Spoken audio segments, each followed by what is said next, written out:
The Civic Si gets a refresh for the 2025 model year, and in this video I'll cover the exterior changes, the interior changes, take it out for a drive and see what it's like out on the road, as well as talking about the kind of fuel economy you can expect, and then the pricing and how it compares to the competition. So as far as the exterior changes here on the 2025 Si, so the main thing is up front there you get that new front bumper that's inspired by the Type R. Now that bumper does come on all 2025 Civics, so that's nothing unique here to the Si. Sadly, the Si's unique bits are really just the badging and the unique grille, which is also redone here for 2025, but that's pretty much it. You also have some unique wheels, which are new here for 2025 as well. And you also have this new urban gray pearl color, which is a really pretty color, has some really cool metallic flake in direct sunlight that looks really, really good. The downside though, from the color palette standpoint for the Civic for 2025 here, is that for the Si, you have no more option for orange or blue. So the only non-white, black, or gray that you have is red. Otherwise though, the rest of the styling on the Civic hasn't really changed for 2025. Out back, you do get some slightly darker taillights, and that's pretty much it. So, you know, very minor changes, but it still looks nice having the little black spoiler you have here on the Si's. And again, urban gray pearl is a cool color here, you know, to have that new look for the Si in that regard as well. And overall, I think it's still a really nice looking vehicle. The interior of the 2025 Si does get some meaningful improvements here that I think a lot of people will be happy to see. So the first biggest one is that you now have heated seats in the Si once again. That was something that you had in the last gen and was removed whenever this new gen was introduced in 2022, and now you have heated seats back. Same button as you see in any other Civic, and they actually get really nice and warm. They also have an auto on feature, so on a colder day, if it senses you might like that, it turns it on. Of course, you can tweak that if you'd like, but nice that they automatically come on as well. And otherwise, it's just the same great, fantastic feeling Si seats. I really love the way these are nice and grippy with the cloth, hug you in really well, but still is a pretty nice feeling cloth as well. But the other big change here is that you have the digital cluster from the Type R in here now. So in addition to just giving you the fully digital display, which is something you didn't have in the pre-refresh Si, you just had the partially digital one before, but now you have fully digital. That's something you also get in some other Civics, so it's not the exclusive thing. The exclusive thing is that you now have the shift lights at the top, which is straight out of Type R. Unfortunately, you don't have the cool Type R mode gauge readout, but you do have like the red backgrounds you can have now for the rings there, and just a nice improvement to have the fully digital cluster as well, and a little bit of extra adjustability now, having the right and the left pod both be adjustable and provide different amounts of information there. So really a nice improvement for sure. Coming over to the middle here, one interesting thing that people may or may not have requested is that now this has the Google built-in setup. So this is the same thing we saw introduced with the top version of the Civic Hybrid here, with this 9-inch screen from Honda. And I mean, all the other Honda menus and stuff are still present and still work really well, but the first page is, mostly that Google stuff. So you have Google Maps built in natively. You have the Google Play Store to download your own apps if you want to have those run natively. You also have Google Assistant, Alexa, all those things baked in. If you would like to have all that stuff, baked in at all times, you have that. You still thankfully do have wireless Apple CarPlay and wireless Android Auto. So that is a relief that you still do have that functionality. The one thing you did lose though, and this is common with all of these Google built-in systems in these top Hondas, is that you have no Sirius XM satellite radio. I complained about this in the Accord whenever that introduced it. I complained about it just recently in the Civic Hybrid, sport touring, and now here in this, no Sirius XM. And so, I mean, it's just, they have a lot of subscribers, and the fact that they're just walking away from that is surprising. Now, I've been told that you can use the Sirius XM app within CarPlay or Android Auto and listen to it that way, but that's dependent on an internet connection, which you don't always have, and sometimes the satellite radio, you have that even if you don't have an internet connection. So a little less connectivity there, unfortunately, but aside from that removal of Sirius XM, otherwise, still really great. Screen is still hooked up to this fantastic Bose 12-speaker stereo, which is still, I'd say, right up there, tied with the Mazda 3 for best stereo in this segment. Sounds so good and really well done. The other little change here for 2025 is that you have USB-C jacks now, and surprisingly, no wireless charging pads still. Now, I'm not too upset about that because Honda's wireless charging pads, unfortunately, aren't very well done, in my opinion anyway, in the vehicles that do have it. So you're not missing out on much. But, you know, just compared to a lot of the competitors that do offer that, I'm kind of surprised we didn't see that here for 2025. But if it keeps the price down a little bit, you know, again, I think it's not a big deal to plug your phone in for sure. And then otherwise, the interior is all the same as it was whenever these were introduced in 2022. So that means, you know, a really nice interior, nice metal knobs. I love the interior design. You have, you know, really good amount of back seat space. And, you know, we also have a forward-facing car seat in here this time. And it fits really well with the front passenger still having enough space to sit there comfortably. So, I mean, this thing is really a practical vehicle, a nice large trunk as well. A great daily driver, even if you are someone that has a family and has to load this thing up a good bit, it still is nice and spacious. And this generation Civic is just so good with that. Although I still wish they would offer us a hatchback version of the Si. Unfortunately, you still have to go to the Integra if you want to have this combo of this powertrain with a hatch. But let's start up and go for a drive. The Civic Si still has Honda's beautiful little key. I love it because it's probably the smallest key in the industry right now. Does everything you need it to do though, and doesn't take up hardly any space in your pocket, and I absolutely love this key. So of course it is keyless access, keyless entry, push button start. So you just leave the key in your pocket, hit the engine start button, and it starts right up. All right, so setting off here in the Civic Si. So the first things you notice about this vehicle, I think the first thing that I notice about this is just all the driver inputs. Every time I drive this vehicle, I just marvel at how well it's all done. Especially, I mean, even regular Civics, just things like the steering weight, the throttle response, the brake response, even just the way the turn signals feel and sound whenever you're activating them. I mean, they really focus a lot on all the little details, and it makes a noticeable difference compared to your average plastic buttons and the way everything's set up in most other vehicles.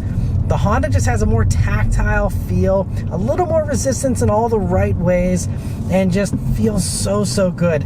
And the same thing extends to this fantastic manual transmission, which is still the only way to get a Civic Si for 2025. And this manual is still, you know, probably my favorite in this segment for sure, and just in automotive, you know, stuff in general these days. There's not a whole lot of manual options. This is one of the best out there. It is so good. Nice amount of resistance, very mechanical feeling, and it all is just so well done once again.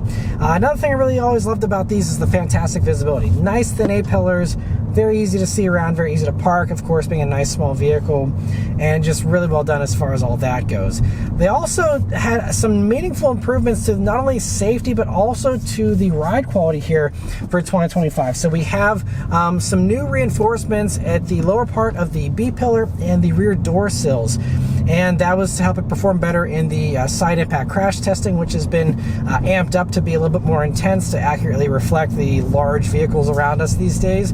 And so great from a safety standpoint, but that extra rigidity that they got from adding those reinforcements means they're able to retune the suspension to be a little bit more comfortable, they say. And I'd say it's pretty close. From my memory, you know, it was maybe a tiny bit bumpier in some of the roughest stuff. And this maybe was a little bit of an improvement. It still can feel a little bouncy in here at times and a little stiff, but you know, it is mostly fine in my opinion. And it hasn't, I mean, I've put almost 200 miles on this week. There's never been an instance where the enjoyment I've had with this vehicle has been overshadowed by the ride quality. At least here, I mean, I'm in southwestern Pennsylvania where we have lots of potholes and crappy roads, and it's been totally fine. No issues whatsoever, in my opinion. But, you know, so not a wild difference, I'd say, in ride. I think if you want even the best ride possible out of something like this, you're better off going for the Integra A-Spec and getting those adaptive dampers you get in those. But you know, again, I think this is totally fine. And I don't feel like you necessarily need to go for the adaptive dampers, you know, just to have a nice daily driver. But anyway, I put it up into the sport driving mode, and let's turn down onto this back road here and see how it does. Sport mode gives you faster throttle response, heavier steering, and a little more engine sound from the speakers. Here we go.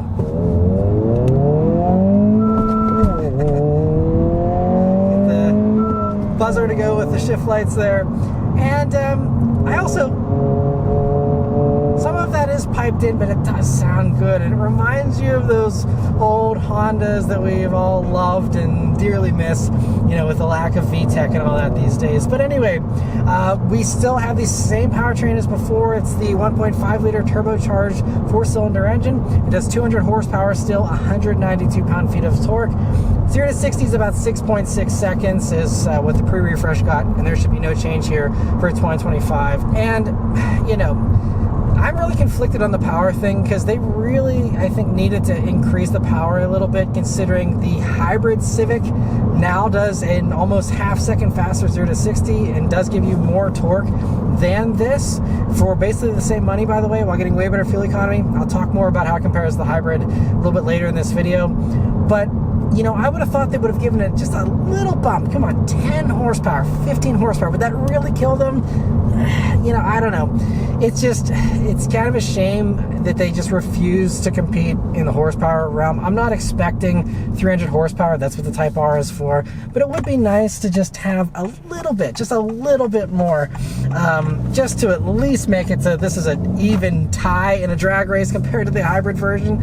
But regardless, that's the choice that they decided to go with here. Now, I will say, maybe just because I'm in the fall here and this is boost weather, but you know, it does feel stronger than 200 horsepower a lot of times, and you know, it allows you to wring out the motor, and because shifting this thing is such a joy, I don't mind it. And honestly, it hasn't aggravated me this week, even with the whole family loaded up in here having to do like a full throttle, you know, acceleration.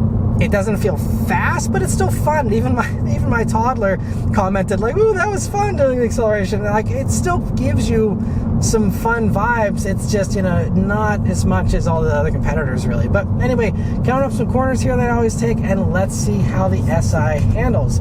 I still love this auto rev matching system, by the way. That is something that now will go from second to first for the auto rev match, which it used to not do. So we'll do that one as well. You can, of course, turn the system off still if you don't like it. But anyway, as far as the handling, it still is so wonderfully flat and just feels so composed, so well done. You get bigger brakes here compared to a regular Civic as well, and so those are really nice and meaty feeling when you lean on those. And you know, coming out of corners, it does a really good job powering out because you have the helical limited slip differential still, which is the one differentiator between this and like an Elantra N-Line, for example, which still does not have an LSD. And so having that really not only does it give you better all-weather traction, but you can really feel it working. As we're going to go the other way and go uphill, and you'll really be able to show off that LSD working a little bit more. But you know, it's a really nice thing to have here, even though again 200 horsepower isn't, you know, a wild amount that needs a ton of help, but you know, it's just great that you have that. Another thing on the grip standpoint that you now have as an improvement for 2025 is the return of the summer tire option. For just $300, you can get some Goodyear Eagle F1 tires. This one has those that HPT option for those tires, and $300 is obviously a great deal for a pair of summer tires. I mean, you do get performance all season still on you know, non HPT cars, but still just a really great option they've brought back. And I'm glad they're just, you know, they're listening to feedback. People who wanted the summer tires again, people who wanted the heated seats, they're adding those things back in, and that's really great. Accelerating with the wheel turned, and it puts down the power really well. And yeah, you know, I really love the acceleration in this thing. If acceleration is everything to you, obviously this is not going to be the way to go. But you know, if you just want a fun daily driver with a manual that feels like an old school Honda, you know, I think they really channeled that with this you know, generation of the SI. Did a really good job. I actually like it a lot better than the prior gen SI personally. But now we're going uphill here, so we will try and do some early accelerating out of corners. Driving terribly here, but it still, you know, fixes those early inputs. If you are, you know, deliberately trying to, you know, work that LSD, it really does help suck you down into the apex of the corner there, and you know, puts it all down very smoothly. There's no wheel spin, there's no tripping over itself, there's no traction control intervention or anything. You know, it just does a good job of, you know, being sure-footed, putting that power down really well. And another tight corner here.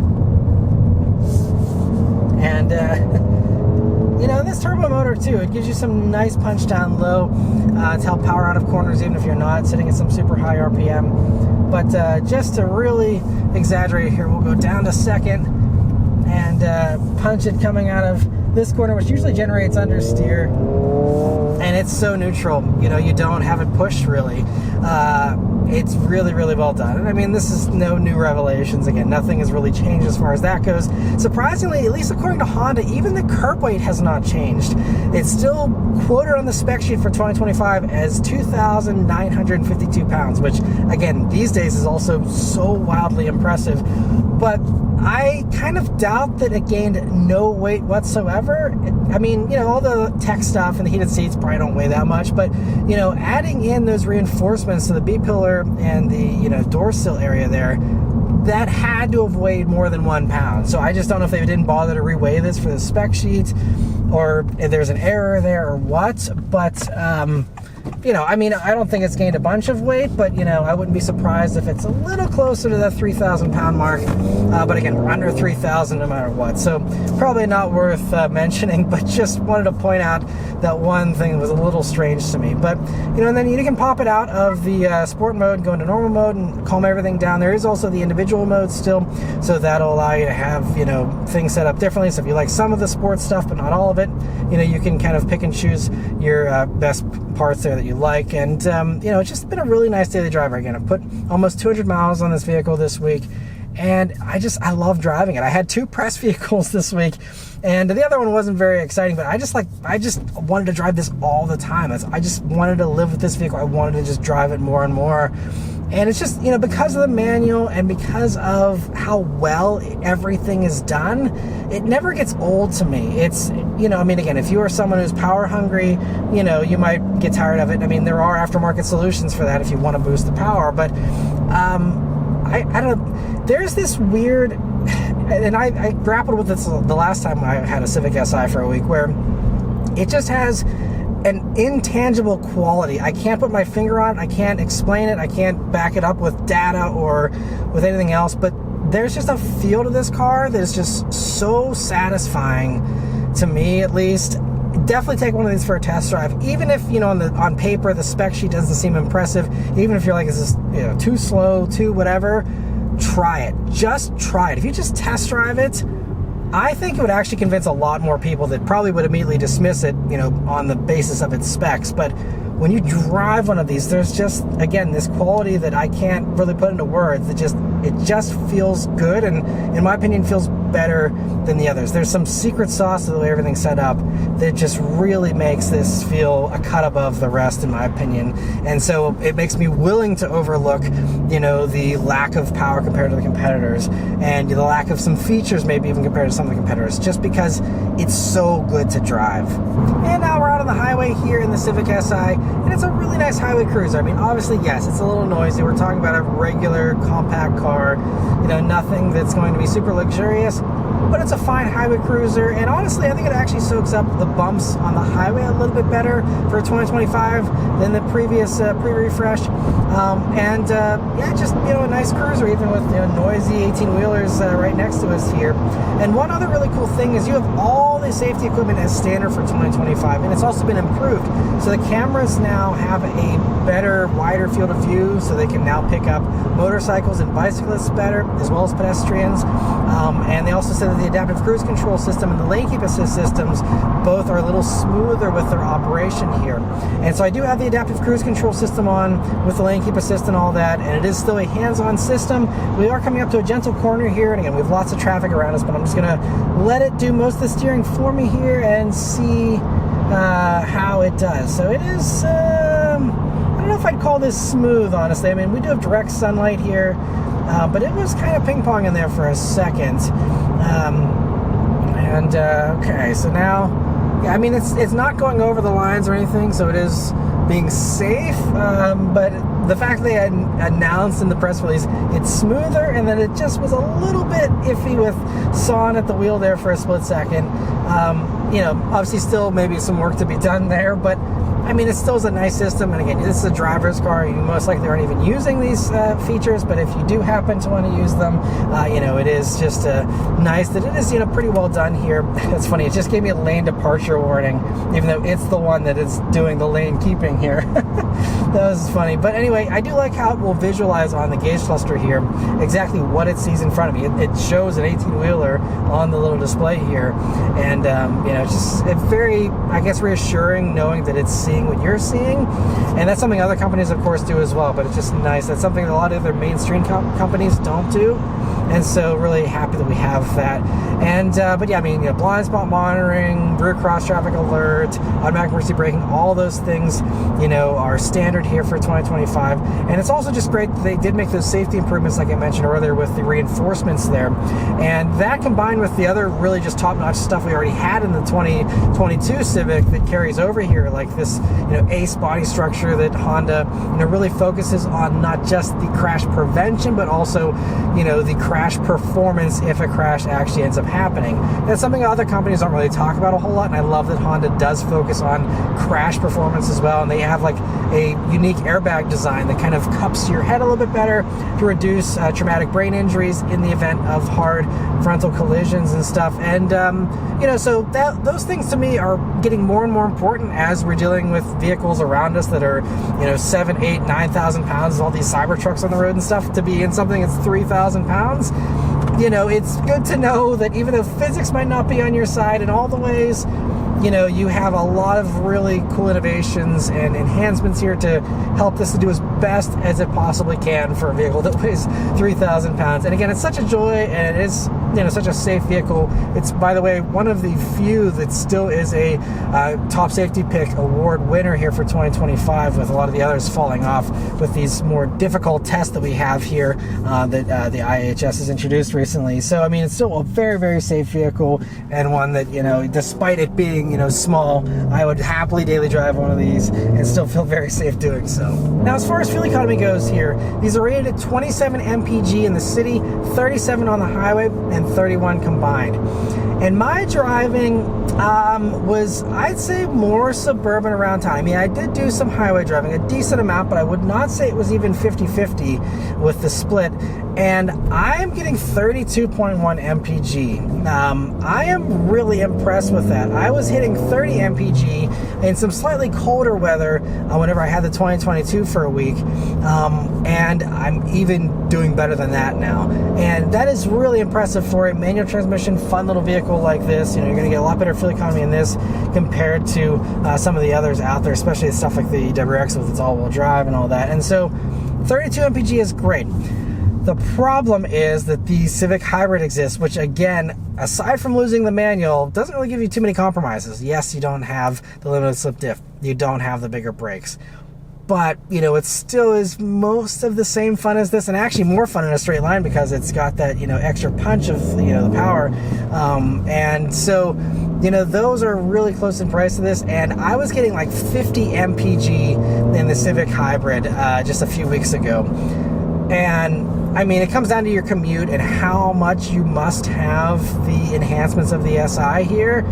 But if you're already tempted by the extra power of the hybrid, you're not going to miss the manual, or you've wanted an automatic SI for a long time and you can't get that still, this is really a tough dilemma. And if you do want to save a good chunk of money at the gas pump, 50 mpg is a big difference compared to 32. 32 is still very good for, like I said, this kind of a vehicle, but it's just Honda blew it out of the water with the hybrid. And so that's going to be the biggest problem to this whenever you are looking at fuel efficiency. But if the hybrid doesn't appeal to you, 32 is still really, really good. And then the last thing to mention here is the pricing and how it compares to the competition.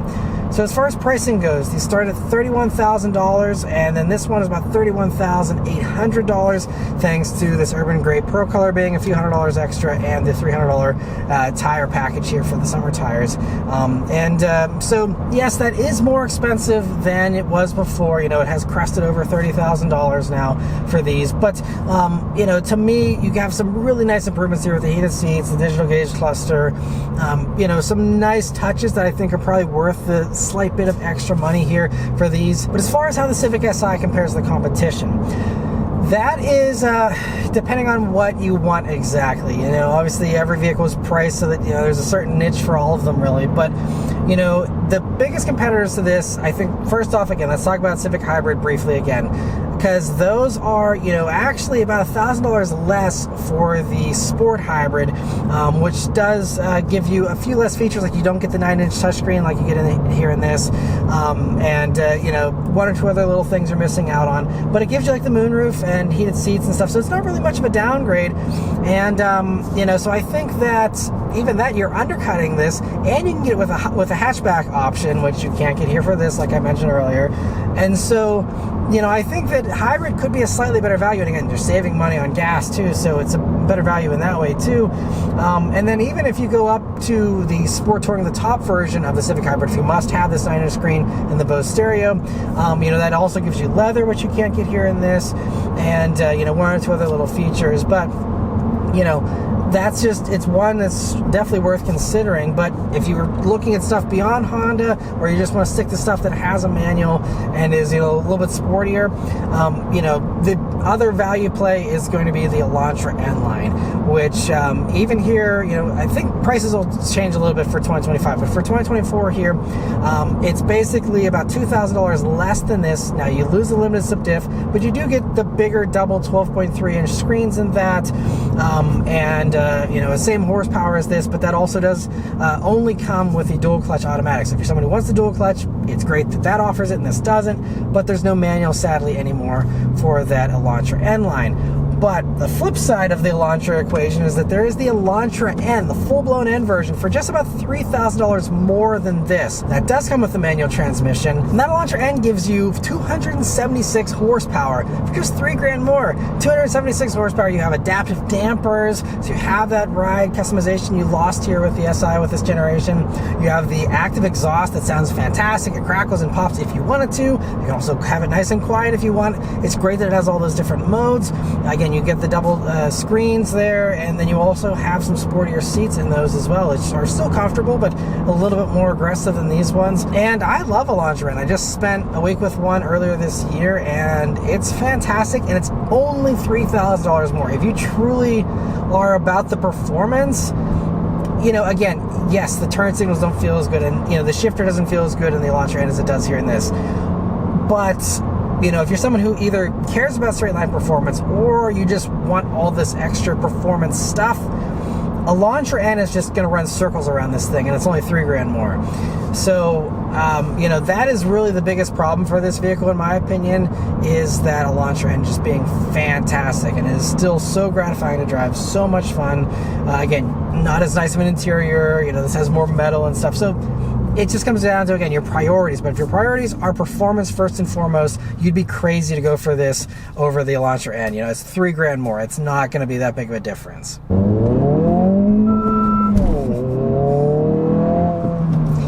And then the last competitor to really mention here is the Jetta GLI, which also got its own little refresh for the 2025 model year and some nice improvements. But it does also have a little bit more power. You have 228 horsepower, I think like 250 some pound-feet of torque these days.